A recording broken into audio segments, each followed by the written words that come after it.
Public policy is often sold on the promise of delivering multiple benefits at once, reducing crime while raising revenue, increasing freedom while ensuring control. But rarely do such promises hold true because they ignore the reality of trade-offs. Consider the state laws that legalize marijuana. Designers of these schemes routinely assure us that legalization will both destroy the black market and provide a windfall of tax revenue for the state.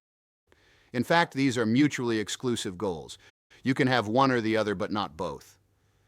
The political pitch is simple. First, by legalizing marijuana, the government can regulate it and collect taxes, turning what was once an illicit trade into a source of public revenue. Second, by making marijuana legally available, the criminal enterprises that once profited from it will vanish.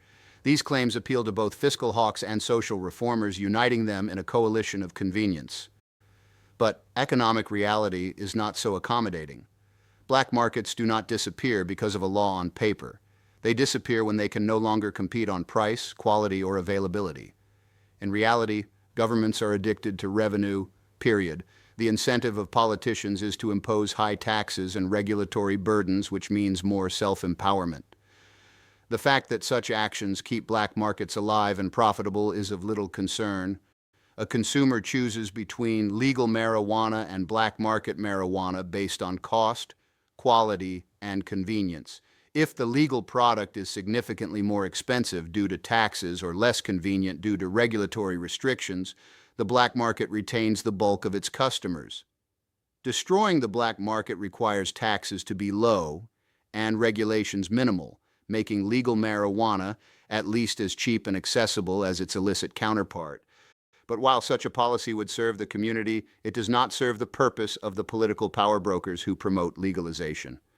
So far, all legalizing state governments have chosen to pursue increased revenues rather than to damage the black market. They see marijuana as a cash cow and pile on excise taxes, sales taxes, and licensing fees.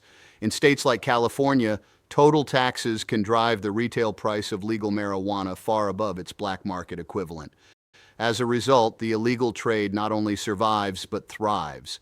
California provides a case study in how this trade-off plays out. When marijuana was legalized in 2016, advocates predicted the end of black market dealers and a windfall of revenue for schools and public services. What happened instead was a classic example of unintended consequences. The state imposed excise taxes of 15%, local sales taxes, cultivation taxes, and costly licensing requirements. Legal dispensaries faced compliance costs that illegal dealers did not. Predictably, California's illicit cannabis market remains 2 to 3 times larger than its legal one. Consumers, especially those with lower incomes, saw no reason to pay premium prices for what was freely available on the street. The state collects some revenue, but far less than projected, because the very tax rates meant to fatten Sacramento's coffers drove consumers back to the underground market. California managed to achieve the worst of both worlds, a thriving black market and disappointing tax revenue. Politicians once denounced drug dealers as profiteers destroying communities. Now that the government is the dealer collecting its cut of the proceeds, we can more clearly see the sincerity of those claims. The bottom line is that destroying the black market is not an actual objective. It is simply a pretense designed to promote the institution of another revenue source. If destruction of the black market was the goal, decriminalization, not legalization, would be the policy. Unlike legalization, decriminalization removes the criminal penalties without turning government into a business partner with a vested interest in high taxes and regulation. The state would simply stop prosecuting people for possession or low-level transactions, cutting off the costly machinery of prohibition without creating a new revenue stream that politicians inevitably inflate. By removing the legal penalties that make it lucrative, that approach would lower the risks and costs enough that the black market would shrink naturally. Conversely, by taxing and regulating the legal product into unaffordability, criminal activity is unimpeded. The case of marijuana legalization is a microcosm of a larger principle. Promises of win-win outcomes often ignore economic reality.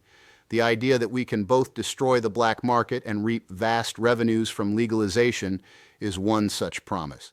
The trade-off cannot be wished away.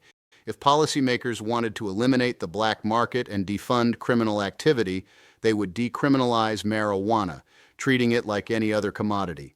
But that would mean giving up the dream of huge fiscal windfalls, a concept that causes politicians to recoil faster than a salted slug.